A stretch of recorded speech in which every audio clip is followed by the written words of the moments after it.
Today I'm at the Topaz internment camp in northern Utah, and what lies here is one of Utah's strangest and darkest pieces of history.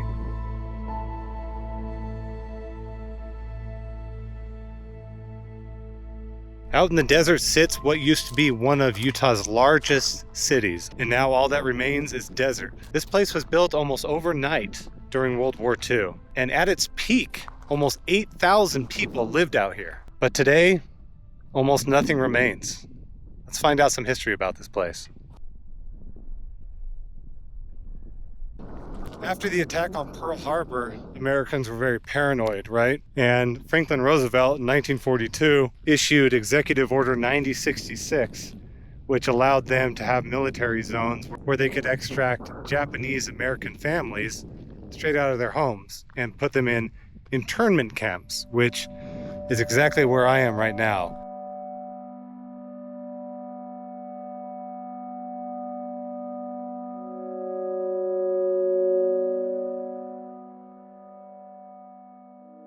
If you read up on the history, the people that lived here called it a concentration camp. There was barbed wire and guardhouses along the sides.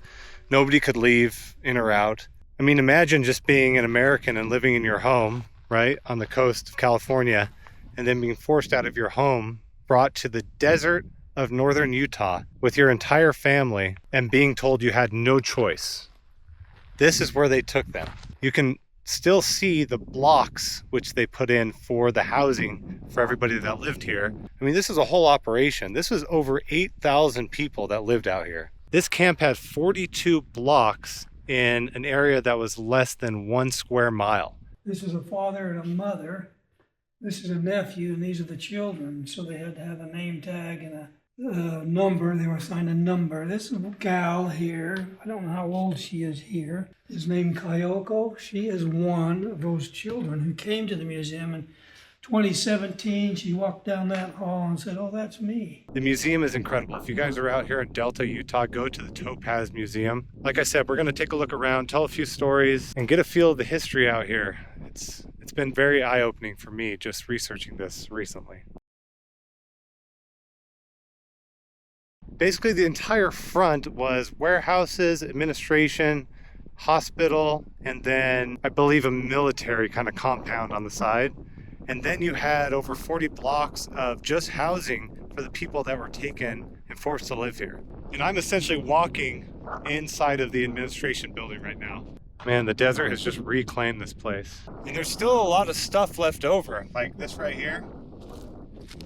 I'm not sure what it is, but they say you can check everything out, but just leave it where it was, right? But yeah, let's keep moving and see what else there is here. Interesting seeing the signs of where the buildings were, but there's nothing left. There's a lot of things on the ground, though. There's a lot of cans and just kind of trash all over.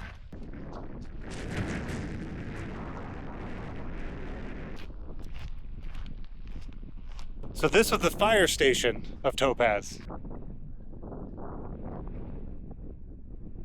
Just a foundation lost to history here. There's still a bunch of stuff scattered about. It's weird that there's a room in the back here of the firehouse. Looks like maybe it was a bathroom or something. I can't stress enough how crazy it is that we are in the middle of the desert, and those families were taken from the coast of California, living on the coast in a pretty temperate climate, right? And to be thrust out in the Utah desert with the hot summers and the snowy winters, the living conditions alone are just enough to blow your mind. But this whole area is the hospital area, and right here is a coal chute.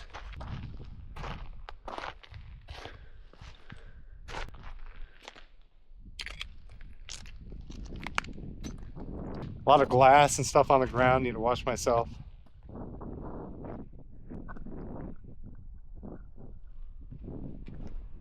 And obviously a lot of brick was used. You can see just remnants of it everywhere. Just falling to the ground. I don't know what this is, but it looks like part of a sink or something. See that? A lot of foundation still here in the hospital area. Look at this large building. Let's go in the front door here. I'm in a hallway right now. A couple of rooms to my left and right. Big area right here.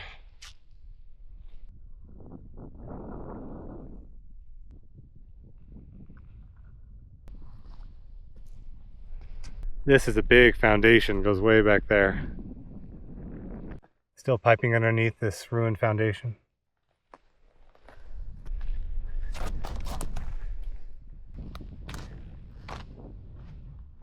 Not sure what this whole thing is. Looks like kind of part of a wheelbarrow or something. Small foundation right here.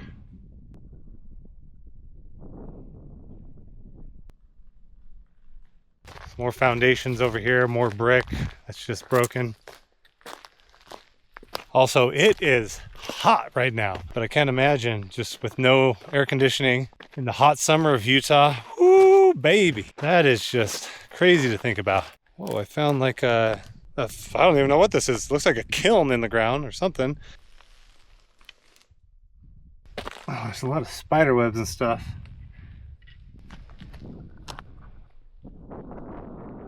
Okay, I'm going to check out the warehouse section as part of the last administration section, and then we'll go to the residential section to see what that's all about too. Gotta be careful walking around. Actually, I should probably be more careful driving around. A lot of stuff could pop my tires out here. All right. Not sure how many warehouses there are, but quite a few, probably over 20. They're all just square foundations like this. Every single one of the warehouses still have their foundations, but they're all obviously just the foundations. Wonder what little trinkets are left behind here. Well, I was just walking along and I'm caught in barbed wire here.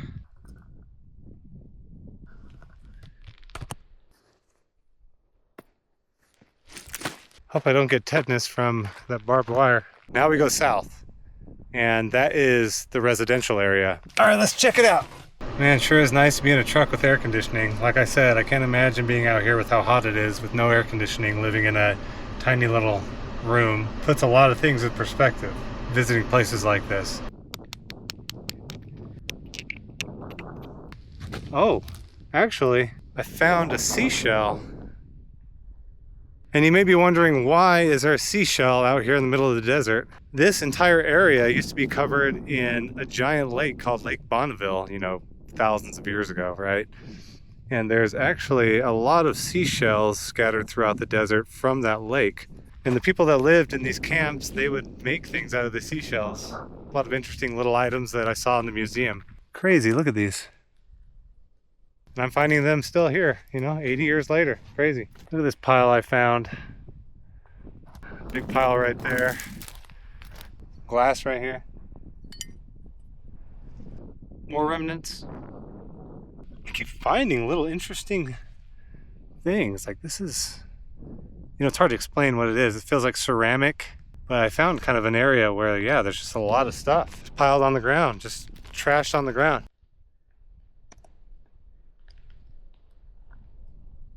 Wow, I'm not sure what this was, but this is a big foundation right here. So got, you know, piping in the ground here. Also looks like this section, oh, this whole thing is a big foundation. Goes all the way down there and all the way down there.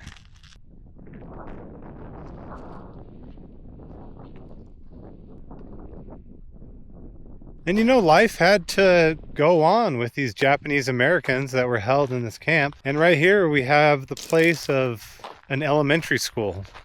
And here's what's left of it.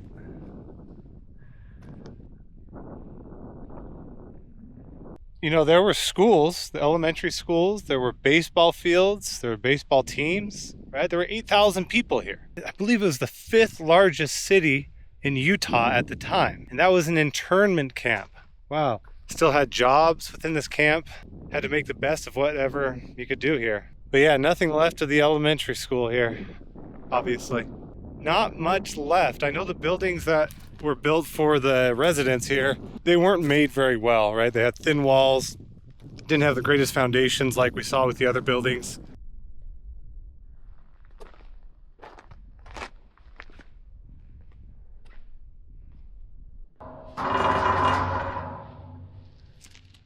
And it goes about, I'd say 15 feet down. There's actually a ladder. Should I? Never mind, it's bolted down. A little sewer pump station. I'd say this one so far has the best foundation out of anything. So there were about 250 residents to each block. And within that block, they obviously had their barracks where they slept. They had their laundry and bath. They had kind of a recreational area. And I believe something else, I can't remember. But they kind of were just condensed to their blocks. Yeah, like I said, there's not too much left out here of the buildings for the residential, just because they weren't really built that well. Thin walls for that heat and that cold. And they actually had to build their own furniture. I believe it came with some beds, a dresser, and a fireplace, or not a fireplace, but, you know, something for a fire to keep it warm. But beyond that, if they needed furniture, they would make furniture out of things that they could find and kind of finagle. It's just a big black spot in the middle of the desert here. Looks like charcoal. Yeah, well, it seems like charcoal.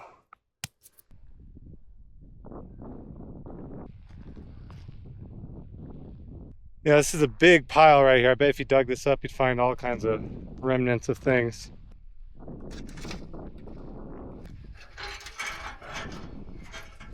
A piece of a teacup right here. Here's the most intact thing I found. Part of a jug or a jar. Pretty interesting. I'll put that right back. I feel weird just putting it right back, but even though you look out here to the naked eye, there's nothing out here. Whew, there's a lot here. So what I'm standing in right now, I believe, is a mess hall, which is in the middle of the block, or a block, for the residents.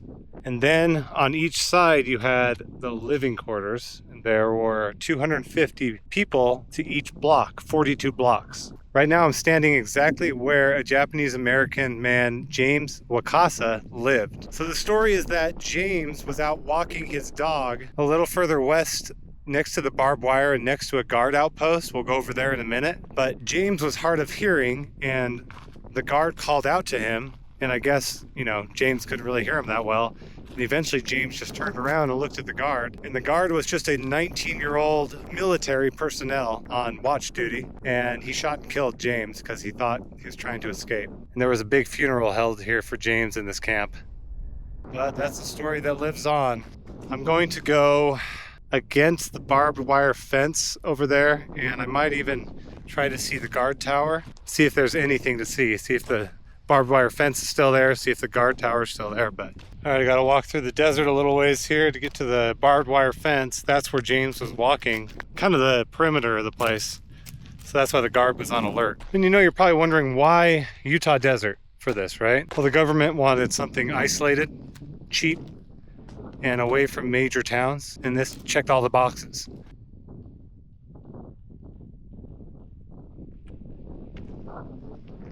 All right, here it is, the perimeter of the whole camp. Didn't realize there was a road right over there. I could have just drove here, but this right here is where James was walking his dog, and the guard was yelling at him.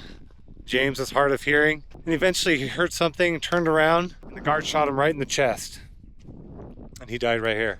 Crazy to think that I can leave. I can get over this fence and be just fine. I can go anywhere I want. I'm not held to this camp. And James and all the other residents here, if they left this area, they would be shot and killed. I mean, James is shot and killed regardless, but crazy to think that your freedom can just be taken away. The freedom that I have is just a stark contrast to where I'm at right now and the history this place preserves. And this place is free to visit. There's the museum in Delta, which I definitely recommend going first. It opened my eyes to just a ton of information about this place. You know, another important thing is to know that the descendants are still alive, and some people that were in this camp are still alive now. Sometimes people come into the museum who once lived here, or their father or mother lived here. He said it's very sobering whenever they come in there, and obviously would be, right? But yeah, I'm doing a series on unique, isolated historical places here in Utah. So if that sounds interesting to you, feel free to subscribe. I upload every Wednesday, so just going to continue to find weird, historical, unique places, and yeah, hope that was interesting to everybody. But I'll leave it there. I'm gonna head out of here, and really just enjoyed learning about this place, just right in my backyard. Just kind of crazy what really happens in the past, right? And you kind of forget about it, and there's these remnants. And it's cool to film them before they're gone. So once again, thanks guys for watching. I'll see you in the next one. Bye.